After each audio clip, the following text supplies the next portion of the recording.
ဂျပန်ပြည်ရှိရွာလေးတစ်ရွာမှာတောင်တန်းအလဲမြို့ကိုဖုံးလွှမ်းနေတဲ့နေရာတစ်ခုမှာလူမနေရတဲ့ဖုန်ကြီးကျောင်းအိုကြီးတစ်ဆောင်ရှိခဲ့ပါတယ်။နေ့ဘက်မှာတော့အေဂျန်တိတ်ဆိတ်နေတယ်လို့ပဲဒါပေမဲ့ညရောက်ရင်အရာအလုံးပြောင်းလဲသွားကြပါတယ်။လူတွေကပြောကြတယ်ဒီနေရာမှာနက်ပင့်ကိုတွေနေကြလေလို့သူတို့ဟာနေ့အချိန်မှာတာမန်ပင့်ကိုလေးတွေပါဒါပေမဲ့ညနက်လာတာနဲ့အမျှသူတို့ရဲ့ကိုယ်ခန္ဓာတွေကြီးထွားလာပြီးအေယာမပင့်ကိုကြီးတွေဖြစ်လာကြတယ်။အဲ့ဒီထက်တောင်ကြောက်စရာကောင်းတာကသူတို့ဟာလူရောင်ဖန်ဆင်းနိုင်ကြတယ်။ကျောင်းထဲဝင်သွားတဲ့လူတွေဘသူမှပြန်မထွက်နိုင်ခဲ့ကြဘူး။ဒါပေမဲ့တနေ့မှာတော့ရဲရင်ပြီးတတိရှိတဲ့လူငယ်တယောက်ဒီအမှန်တရားကိုစမ်းသပ်ဖို့ဆုံးဖြတ်ခဲ့တယ်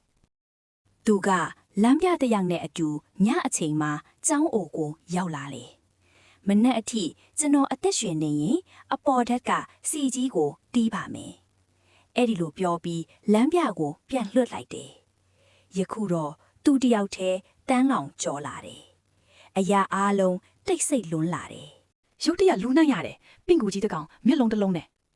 ဒါပေမဲ့လူငယ်ကမလှုပ်ရှားခဲ့ဘူးစိတ်တည်ငြိမ်ထားခဲ့တယ်ခဏကြာမှဖုံးတော်ကြီးတစ်ပါးပေါ်လာတယ်ငါဟာဒီကျောင်းကဖုံးတော်ကြီးပါနတ်ပင်ကူတွေကိုမောင်းထုတ်နေတာဖုံးတော်ကြီးကစောင်းကိုလှမ်းပေးလိုက်တယ်လူငယ်ကလက်နဲ့စုပ်ကင်လိုက်ချိန်မှာစောင်းဟာပင်ကူအိမ်အထိပ်ပြောင်းလဲသွားတယ်သူ့လက်ကိုပင်ကူမြင်တွေရစ်ပတ်လာတယ်ဒါပေမဲ့ဓာတ်တိရှင်ဟာမကြောက်ခဲ့ဘူးသူကအားပြင်းစွာယုံထွက်ပြီးဓာတ်နဲ့ခုတ်ပိုင်းလိုက်တယ်ဖုံးတော်ကြီးအတွင်ကနေအေယာမပင့်ကူကြီးအဖြစ်ပြောင်းလဲသွားပြီးနာကျင်စွာအော်ဟစ်ကထွက်ပြေးသွားတယ်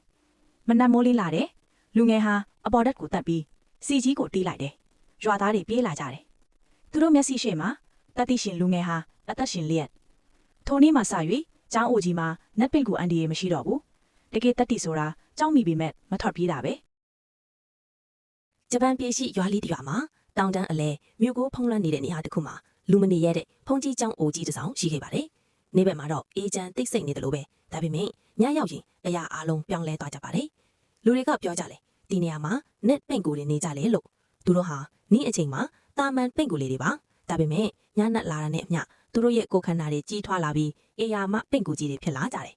။အဲ့ဒီထက်တောင်ကြောက်စရာကောင်းတာကသူတို့ဟာလူရောင်ဖန်ဆင်းနိုင်ကြတယ်။ကျောင်းထဲဝင်သွားတဲ့လူတွေဘသူမှပြန်မထွက်နိုင်ခဲ့ကြဘူး။ဒါပေမဲ့တနေ့မှာတော့ရဲရင်ပြီးတတိရှိတဲ့လူငယ်တယောက်ဒီအမှန်တရားကိုစမ်းသပ်ဖို့ဆုံးဖြတ်ခဲ့တယ်။သူကလမ်းပြတစ်ယောက်နဲ့အတူညအချိန်မှာကျောင်းအိုကိုရောက်လာတယ်။မနက်အထိကျွန်တော်အသက်ရှင်နေရင်အပေါ်ဓာတ်ကစီကြီးကိုတီးပါမယ်။အဲ့ဒီလိုပြောပြီးလမ်းပြကိုပြန်လွှတ်လိုက်တယ်။ယခုတော့သူတယောက်တည်းတန်းလောင်ကြော်လာတယ်။အရာအားလုံးတိတ်ဆိတ်လွန်းလာတယ်ရုတ်တရက်လူနိုင်ရတယ်ပင့်ကူကြီးတစ်ကောင်မျက်လုံးတစ်လုံးနဲ့ဒါပေမဲ့လူငယ်ကမလှုပ်ရှားခဲ့ဘူးစိတ်တည်ငြိမ်ထားခဲ့တယ်ခဏကြာမှဖုံးတော်ကြီးတစ်ပါးပေါ်လာတယ်ငါဟာဒီကျောင်းကဖုံးတော်ကြီးပါနတ်ပင်ကူတွေကိုမောင်းထုတ်နေတာဖုံးတော်ကြီးကစောင်းကိုလှမ်းပေးလိုက်တယ်လူငယ်ကလက်နဲ့စုပ်ကင်လိုက်ချိန်မှာစောင်းဟာပင်ကူအိမ်အထိပ်ပြောင်းလဲသွားတယ်သူ့လက်ကိုပင်ကူမြင်တွေရစ်ပတ်လာတယ်ဒါပေမဲ့ဓာတ်တိရှင်ဟာမကြောက်ခဲ့ဘူးသူကအားပြင်းစွာယုံထွက်ပြီးဓာတ်နဲ့ခုတ်ပိုင်းလိုက်တယ်ဖုံးတော်ကြီးအတွင်ကနေအေယာမပင့်ကူကြီးအဖြစ်ပြောင်းလဲသွားပြီးနာကျင်စွာအော်ဟစ်ကထွက်ပြေးသွားတယ်မနက်မိုးလင်းလာတယ်လူငယ်ဟာအပေါ်ဓာတ်ကိုတတ်ပြီးစီကြီးကိုတီးလိုက်တယ်